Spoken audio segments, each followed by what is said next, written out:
So does anyone else share this issue where you go and buy a shirt at a thrift store because of the design, and you take it home and you're like, I don't know what this design means. What if it means white supremacy or some terrible political organization, and I just like the design, and now I'm gonna wear it and people are gonna think I'm crazy. That's what happens to me. So I just found this awesome chicken and our American flag t-shirt, and I believe it's just about a chicken and an American flag, but if it's about more than that in some vile way, I don't support that cause. I'm just ignorant. So I want to try something a little different in this video compared to my previous videos. See, throughout my career of doing art, music, photography, all sorts of things, it seems that if I meet a person for the first time out and about, the first thing that I tend to get complimented on is my social media profiles. Like, I love your updates, that's so funny, I never would have thought of that, this is da-da-da-da-da-da, whatever. So I'm thinking I want to try to make some videos from time to time where I take the best posts that get the most traction and find a way to spin it into more long-form video content to share with the entire world. So that's what I'm going to do here today with 3 stories of, I don't know, something. 3 stories of story times. To kick this off, I'm going to try to do the impossible. Describe a dream. Yeah, you know, that's... No one has ever successfully described a dream, I think, without boring or confusing the hell out of the person listening to it. But I'm going to go with it in story number 1, the Gordon Ramsay pizza dream. Wow. So I had this dream back in February of this year where I went outside my house, and you know how in dreams a lot of stuff is very similar and proper, but like one thing is off? I assume that happens to everyone. It happens in my dreams, but I've never actually dreamed as someone else. I can't say that that's a universal constant, but if it isn't, in my head when I dream, real world, something's a little off. In this particular dream, the house across the road, which in real life is typically a college rental, belonged to a guy I knew. I don't know his name, he's just a guy I knew. So I crossed the road and went over to his house, and who's sitting on a couch wearing a leather jacket? Gordon Ramsay. Not the Wichita Police Chief Gordon Ramsay, but famous TV chef and swearing a lot's guy, Gordon Ramsay. You know, the cool one. So I walk in, it's like, oh hey Gordon, because apparently in this dream, this mystery person lives across the road, we all know that he's friends with Gordon Ramsay, and every now and then Gordon Ramsay shows up and just hangs out at his house, so it's all cool. We wave, it's like, hey Gordon, hey, yeah, hey, nice dream we're having here. But anyways, we're in the house, and the guy who owns it is like, I have all these frozen rising crust pizzas, you want some? And I'm like, no, I make my own delicious cast iron pizza, I don't need this trash. And he's like, come on, it's free, just cook one up. I'm like, okay, worst free pizza is better than no pizza, so took one of his frozen rising crust pizzas and went to put it in the pizza oven in his house. If you've never been privileged to a pizza oven, it's basically a little oven that sits on your counter that you put a pizza in and has a timer. And in this mystery neighbor's house, his pizza oven was located in the bathroom, of all places. The thing was, it wasn't just like in an easy to reach place in the bathroom. Like above the toilet was this huge wire rack that like went up to the ceiling.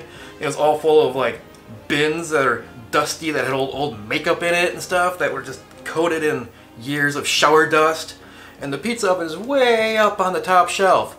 So I gotta take this like Jack's Rising Crust pizza, stand on the toilet, put it up in the oven, shut it, turn it on. And there we go, we're making a pizza. Time goes on, it's like, alright, I need to check on this frozen pizza I'm cooking in the oven.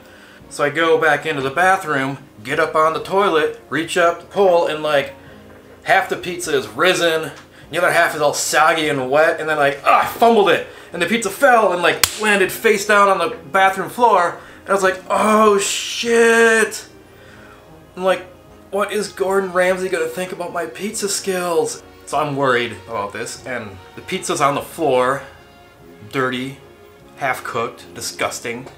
And Gordon Ramsay comes in and he's like, oh, well, you can't make a stupid pizza, you dumb mop it, whatever. Name some British swear words that I don't understand. And I'm like, no, Gordon Ramsay, no! I usually make really delicious pizza, and this is just a frozen one that mystery friend gave us, and And he's like, oh, you make your own pizza? Like, yeah. And he's like, oh, well, this sounds really good. Maybe you work on your recipe a little bit more, and then I'll send one of my production guys over and he can sample it, and if it's really good, we'll do a bit about it on my show.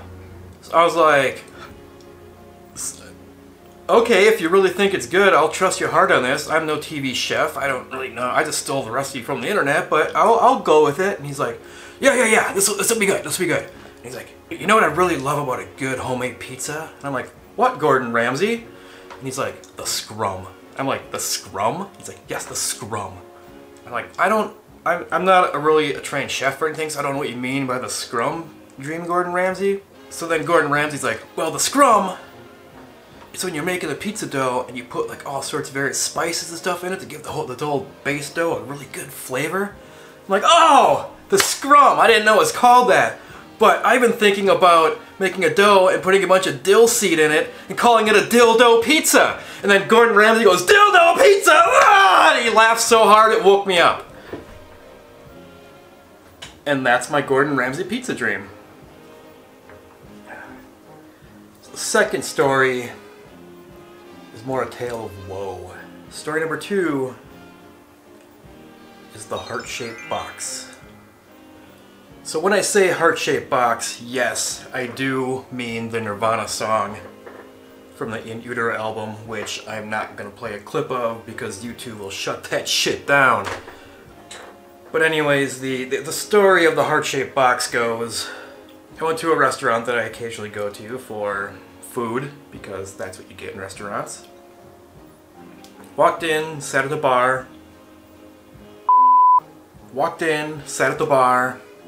Behind me was a long table full of like a girls' soccer team.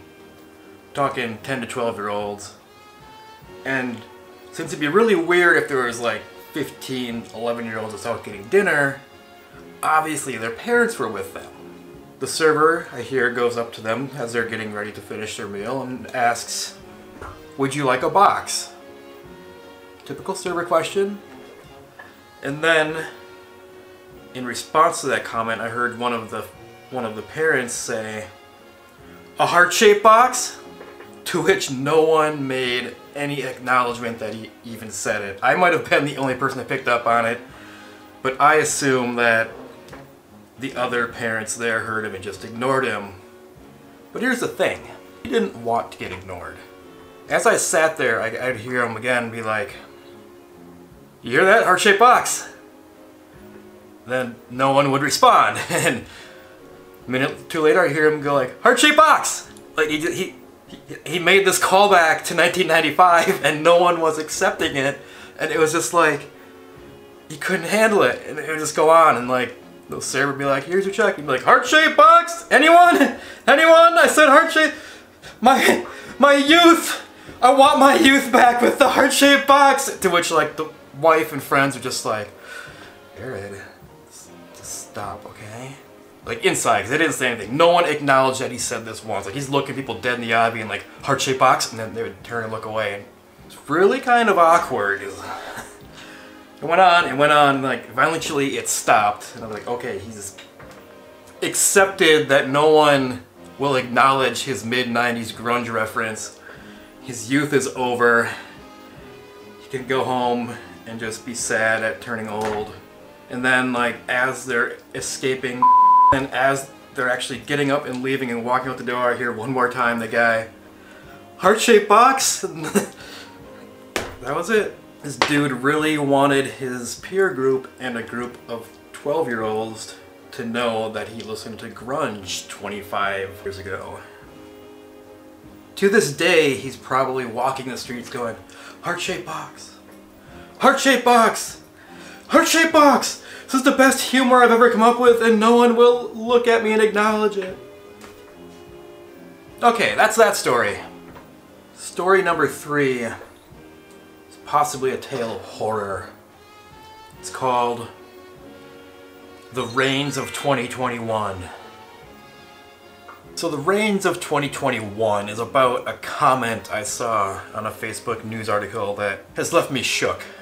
This article got published titled, Holes in can of worms means detours to come. So to provide some context for probably everyone watching this video, the can of worms is a nickname given to the intersection of Interstate 35 and US Route 53 where they combine in northern Minnesota. The intersection is kind of a train wreck. It's like the first time someone plays City Skylines and they have a highway and they finally have enough money to make another highway, and then they're like, oh, I don't know how to make an intersection. They're too scared to bulldoze land to make good intersections and probably ran out of cash, so they just build this monstrosity where it's going all over the place and this bad traffic flow. That's the can of worms. But the cool thing is that the Minnesota Department of Transportation is currently working on new plans to redesign this intersection to make it safer, faster, and not a can of worms. But as you can imagine, I'm sure you've all been on the internet, when a road closes or gets constructed, people lose their mind because, I won't be able to get to work and it's gonna take 30 seconds longer to... So there's all that noise happening. But then this story comes out and there's this comment by Linda which says, yuck, that and the rain will keep me away. ... So Linda is not gonna come around here because the road's gonna be out. But the rain? The rain. What the f does Linda know about the rain? Because you click into this article, it says right in the second paragraph, US Highway 53 will close all the way to the Miller Hill Mall for a year beginning in the fall of 2021. 2021, that's 2 years from now. What the shit does this boomer Linda know about the rains in 2 years? That it's keeping her away already? Should the government be talking to Linda? Linda, what do you know? Are you a time traveler? Is the rain real? Do I not, if I f Beatrix, is she gonna die? Linda, what about the rains in 2 years? Do you know? I'm scared for my life now. Or like most people, she just didn't read the article and just, I'm old and rain hurts, and off she goes. So I don't know about you, but maybe might be smart to stock up on umbrellas and raincoats because we might have ourselves a fortune-telling boomer commenting on our local news Facebook, and we should heed that warning. So that are my 3 stories for this afternoon. I hope you enjoyed them. I expect I'll possibly do more content like this in the future. It's easy to bang out when I'm getting sick of working on an exhibition like I am. And yeah. Smash subscribe button. Later, bro.